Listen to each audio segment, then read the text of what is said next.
Coba kalau betul kitab Kristen Injil mana? Siapa yang bisa buktikan sama saya? Ustaz, ini ada kitab Kristen, tulisannya Injil. Mana? Saya mau lihat. Ada kira-kira? Atau coba bantah argumen saya ini. Ada profesor Kristen dan Islam bisa membuktikan naskah asli daripada Injil. Saya mau lihat. Saya 4 tahun 7 bulan belajar di Israel, mau cari tahu mana itu Injil yang betul, mana Injil, kitab Injil itu. Kata Yahudi, Injil itu disimpan di dalam laut mati. Maka ada istilah akademik, the Dead Sea Scrolls, gulungan naskah laut mati. Nah, di laut mati ini kita lempar bayi saja, bayi tidak tenggelam karena kadar garamnya tinggi. Saya dan teman-teman pendeta pernah berenang di situ dulu waktu saya masih pendeta, tidak tenggelam. Ada teman saya takut, dia mau berenang, dia bilang saya nggak bisa renang, lompat saja kau tidak bakal tenggelam. Dia lompat begini-gini, tidak tenggelam. Sampai sekarang laut mati itu kalau dilempar anak bayi tidak tenggelam karena kadar garamnya tinggi. Nah, disitulah kata Yahudi Injil disimpan.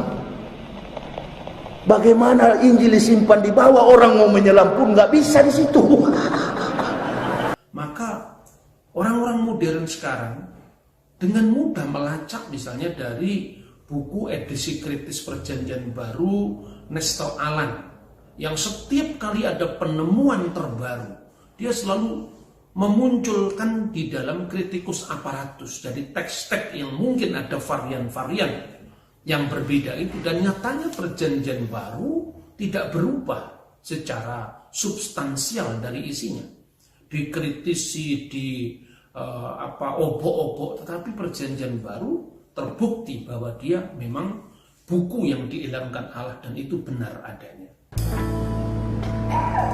Itu Yahudi punya cara untuk menguasai dunia. Memang mereka dilebihkan dalam Al-Quran. Tidak ada manusia yang mampu melawan Yahudi. Mana ada bangsa mampu melawan Yahudi? Nggak ada. Ini bangsa paling biadab. Jadi saya bilang orang Kristen itu hasil tipuan orang Yahudi.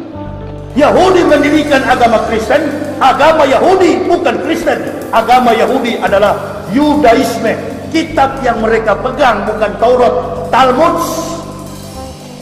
Kitab orang Kristen itu adalah Perjanjian Baru, bukan Injil. Injil diturunkan pada malam ke-18 Ramadan. Setelah Taurat Musa, malam ke-6 Ramadan, malam ke-12 Ramadan, 500 tahun setelah Taurat Musa, Allah Ta'ala turunkan lembaran kitab Zabur Daud, malam ke-12 Ramadan. Dan malam ini 18 Ramadan menuju 19 Ramadan, Allah Ta'ala turunkan Injil Isa alaihissalam 1200 tahun setelah Zabur Daud. Setelah Injil Isa 620 tahun kemudian, malam ke-27 Ramadan, malam ganjil, malam baroah, malam qadar, Allah Ta'ala turunkan Al-Furqan, Syahrul Ramadana lazi unsila fihil Quran huda linnasi wa bainati minal huda wal furqan. Turunlah ayat, ya ayyuhalladzina amanu kutiba alaikumusyamu kama kutiba allal ladzina min qablikum la'alakum tattaqun. Jadi puasa yang kita lakukan ini adalah puasa yang pernah dilakukan oleh orang-orang sebelum umat Islam. Siapa mereka? Para nabi yang menerima wahyu dari Allah. Mereka berpuasa di bulan Ramadan. Makanya Allah katakan, allal ladzina min qablikum la'alakum tattaqun, sebagaimana orang-orang sebelum kamu agar kalian bertakwa. Jadi implementasi ibadah Islam ini bukan Nabi Muhammad yang bawa. Nabi Muhammad tidak membawa Islam. Nabi Muhammad menyempurnakan Islam. Ibadah solat dilakukan para nabi. Nabi Isa berkata, qala ini Abdullah ataniyal kitab wa ja'alani nabiyya wa ja'alani mubarakan aina ma kuntu ausani bi sholati wa zakati madumtu haya. Kata Nabi Isa, saya ini Abdullah, hamba Allah, ataniyal kitab, Allah memberi aku kitab Injil di malam 18 Ramadan. Ausoni bisolati, Allah memerintahkanku mendirikan solat, wa zakati, membayar zakat, madum tuhaya, sepanjang umur hidup. Jadi solat sudah dilakukan sebelum datang Nabi Muhammad. Puasa Ramadan juga sudah dilakukan sejak zaman Nabi Ibrahim. Kita umat Islam ini hanya melanjutkan. Nabi Muhammad menyempurnakan. Kalau solat di zaman Nabi Musa cuma 2 rakaat, di zaman Nabi Isa 3 rakaat, datanglah Rasulullah SAW, solat disempurnakan menjadi 5 waktu, 17 rakaat. Jadi kita salah kalau orang kafir mengatakan Nabi Muhammad itu membawa Islam. Sama dengan saya dulu waktu mau belajar Al-Quran. Masih pendeta saya beli Al-Quran, sembunyi-sembunyi saya baca, malu, gengsi karena kafir. Saya bangun gedung di samping gereja, di samping kampus UKI. Gedung ukurannya 5 kali 6 meter. Istri saya tanya, gedung untuk apa itu Pak?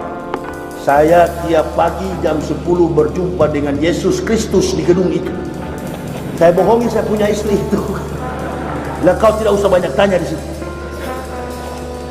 Dia tidak tahu bahwa saya membeli sajadah di pasar, sajadah sembahyang begitu. Saya tidak tahu kemana arah kiblatnya, pokoknya sembarang saya alas begitu. Yang penting ada jendela kamar, pikir saya itulah kiblat.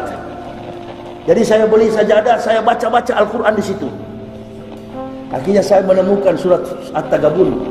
Wallazina kafaru wa kazzabu bi ayatina ulaika ashabun nar khalidina fiha wa bisal masir.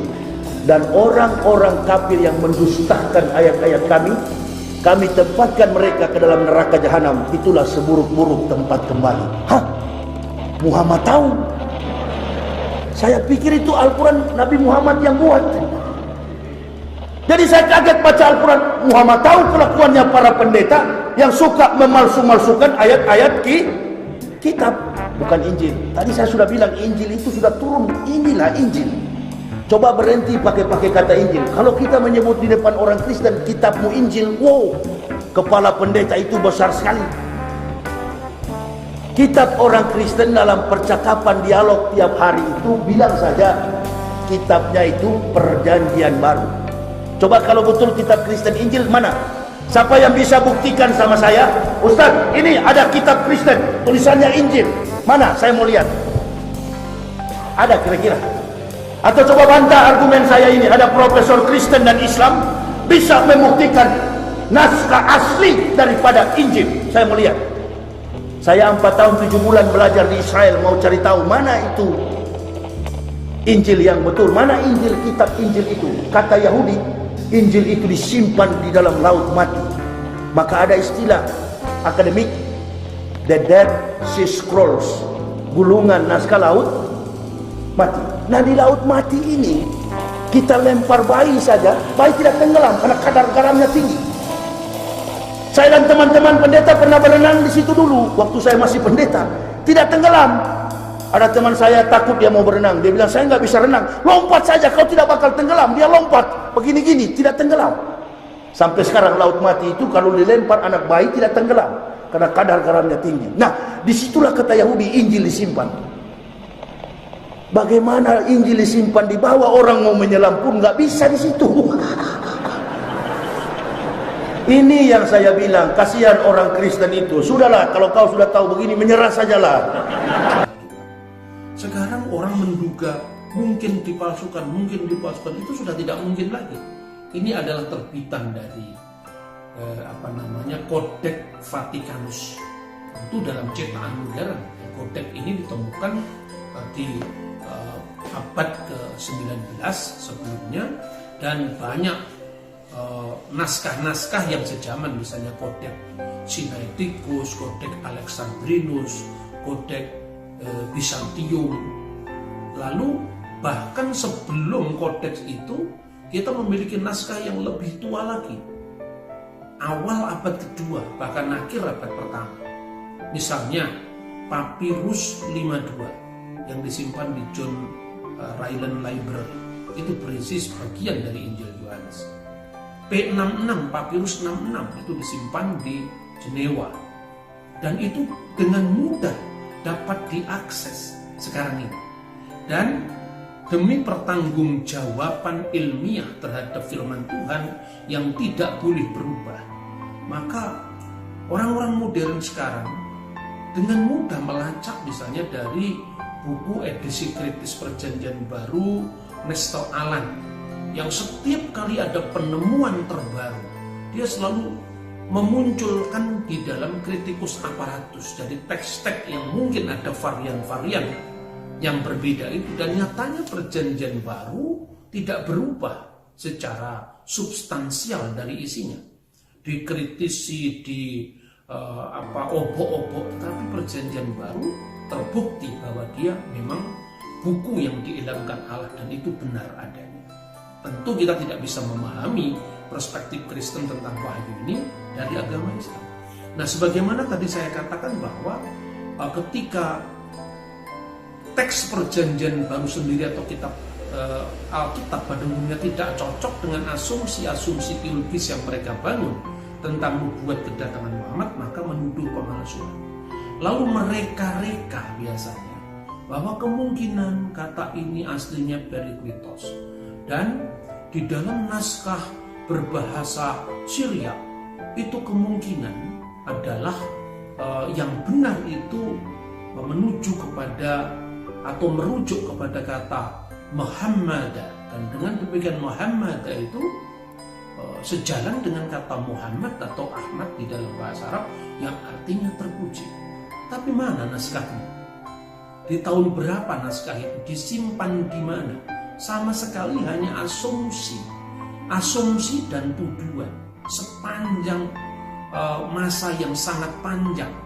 Dan ini waktunya saya sebagai seorang Kristiani hanya meluruskan, apalagi ketika saya ditanya tip apa untuk menghadapi hingar-bingarnya mu'alafisasi yang dieksploitasi sedemikian rupa.